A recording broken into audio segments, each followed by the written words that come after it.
Hello, everyone. I'm Randy Kirk, and this is Small Business Daily. This is the place where we all get together and talk about the things that we have in common. What we have in common is every day we're faced with decisions with regard to how we grow our businesses, how we add new products or services, how we deal with our employees. We may have to hire or fire. We deal with cash flow. The list is endless. This is a very, very complicated thing you've decided to do if you're already in small business. And believe me, don't underestimate how difficult it is if you're thinking about going into small business.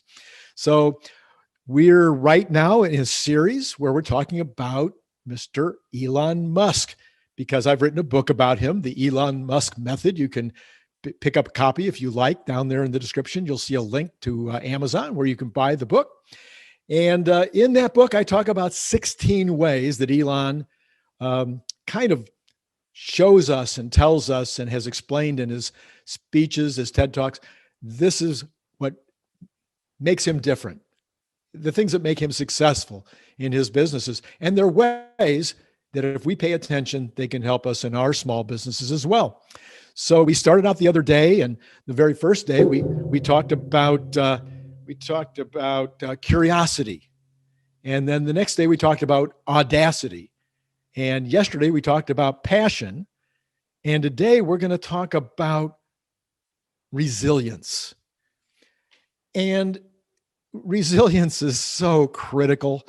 I can't begin to even speak to how important resilience is. The ability when you're knocked down to get back up, when you're thrown from the horse to get back up in the saddle. We all know the old sage sayings on this subject. But when you're a small business for yourself, if you're not resilient, you won't last probably the first month. How many of you that have started a small business, you were pretty darn sure that the day you opened, boy, they were going to make a beeline for your door. They'd be lined up down the street waiting to do business with you. And then it didn't happen. In fact, the first month sales were significantly less than you were hoping for. The first 6 months, they were less than you were hoping for. In fact, the money was running out. If you're not resilient, then that's going to be the end of you. I've seen lots of small businesses that have only been open for a few weeks or months before they just cave in and go away. But if the idea is right, if the products are right, the services are right, they're priced correctly, your overhead is within reason, you start with enough money, or you have ways to get enough money to keep going, then you're going to still run into problems, and you're going to have to be able to be resilient enough to charge through those problems. Or maybe they're even good things. Some people come to me and say, Randy, as a consultant, they'll say, hey, Randy, what happens if this new advertising plan really, really works and we're overwhelmed with phone calls, we're overwhelmed with people walking through the front door? And I say, from God's lips to your ears, I hope that happens for you. But generally speaking, it's going to be just a nice increase. But a really big increase, that happened to Yelp when they first started out. The restaurants started out putting their stuff up on Yelp, and people were giving discounts and deals. I'm sorry, this was Groupon. I made a mistake. It was Groupon. And Groupon was so successful with the first few restaurants, they almost put some of those restaurants out of business. So you do have, there's a possibility that too much of a good thing can be devastating to a business. But whichever it is, too much of a good thing, too much of a bad thing, a bad employee hire, a situation where a product is no longer available that you started out with. This has happened to me, where I started out, there was only 2 insurance companies that would insure what I was doing. And then one by one, they went out of business and my company was dead unless I was going to self-insure. So there's many things that can get in the way of a small business. The question is, if the idea is right, do you have the resilience to keep going? Now, where do we find that resilience? And yesterday we talked about passion. One of the ways we find resilience is by being so passionate about the result that we're after that we're willing to starve if necessary, to eat less, to work much longer hours. A few years ago, I was unfortunate enough to go through a very, very difficult point in my life. I was broke. literally broke. I was old, I was broke, and I still had children that I was raising, and I wasn't really 100% sure how I was going to buy food, much less pay the mortgage. I worked 80-hour weeks for 5 straight years. Have you ever worked an 80-hour week? Maybe you have. I'm sure some of you, many of you have worked an 80-hour week. Imagine though, 80-hour weeks for 5 straight years. The reason I needed to do that was because my income requirements to keep covering my lifestyle, if you will, were high. And so it wasn't something where I could start a business and make enough to cover my personal nut in just a few weeks or a few months.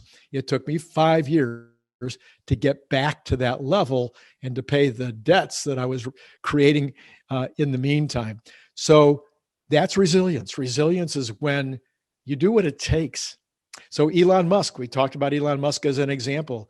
Elon Musk said he was a week away from bankruptcy when he was starting the production of the Model 3. A week away from bankruptcy after I think it was 13 years of struggling and making things happen and getting going. He was just days away from bankruptcy. He was working 110-hour weeks. He made me look like a piker. 110 hours week after week, sleeping on the factory floor. He's a billionaire. Week after week, he's sleeping on the factory floor. He builds a tent because he needs to have another line of to be able to make these cars successful. People laugh at him because he's putting a tent up to manufacture cars inside the tent. This is resilience. This is doing what's necessary because he's passionate. If you're passionate about your business, what aren't you willing to do? Some business owners that I know aren't even willing to do what I consider minor hard things. They're not willing to make cold calls. They're not willing to go knocking on doors. They're not willing to risk another $10,000. They're not willing to go back and redo the product from the ground up because it's not selling. I wrote a little mini book. In fact, I'm going to make that available today. If you want this book, it's called Doing the Hard Things. And if I remember correctly, I identified 30 hard things that small business owners are commonly not willing to do. I just remembered another one of them, which is they're not willing to learn how to read their financials, to become good at accounting and realize the importance of understanding and using their financials to improve their business. So there's, I think, 30 of them in this small book. The book's not finished, and you're probably even going to find, an error in it from here and again. And it's in a PDF. It's not something that's published. I'm going to send you the PDF. You send me no, you don't want to do it below. No, listen, just send it to my email, randykirk77@gmail. Just do it. randykirk77@gmail. Send me, just say, Randy, I'd like a copy of your book, Doing the Hard Things, and I'll send it back to you right away. Okay. That just a off the cuff idea just popped into my head. Maybe you'll enjoy it. Maybe you'll have ideas. Maybe you'll say, hey, here's 5 more hard things I'm not willing to do. So here's the question of the day. Question of the day, I want you to write it down. Name a hard thing that you are generally not willing to do. What's something that you're like, oh, I need to do that, but I don't want to. I'm just not going to. Okay. Write it down. Write it down in the comments. Maybe you've got 2 of them. Write them down below. Or maybe there's a hard thing that you didn't want to do last year or last month, but now you're willing to do it. You've broken through. Maybe you could even spend another 2 sentences saying, what was the breakthrough? How did you get to a place where you're willing to do it again, or willing to do it for the first time? So today we've been talking about resilience and the reality that we need that resilience to get through those times when things aren't going perfectly. If you like what we've been talking about today, if you think this is good content, if you think it's helpful, would you push the like button? If you would like to be reminded about this show in the future, would you subscribe and then put notify? And that way you'll be easily sent to the subscription anytime you want to look, or you'll get a notification of our next daily show. Remember, this is a daily show. We've got information like this every single day coming your way.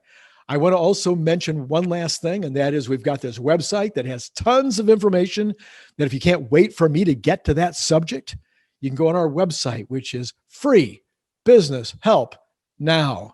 How much better can it be than that? It's free. It's business help, and you don't have to wait. It's now, and that's freebusinesshelpnow.com. Go on there, take a look. You're going to find videos. You're going to find articles. You're going to find all kinds of cool stuff that might help you with a specific business issue that you're dealing with right now. Maybe you need another loan. Maybe you need to hire somebody. You're not sure where to go to hire. Maybe you need to fire somebody. You're not sure the process. Maybe you need marketing help. Maybe you're trying to decide if you want to you advertise in some media, or maybe you want to improve your Google My Business. Whatever it is, it's probably already up there somewhere on the website. We spent a lot of time and energy putting massive amounts of effort into this free businesshelpnow.com website. Talk about that tomorrow. This is Randy Kirk at Small Business Daily.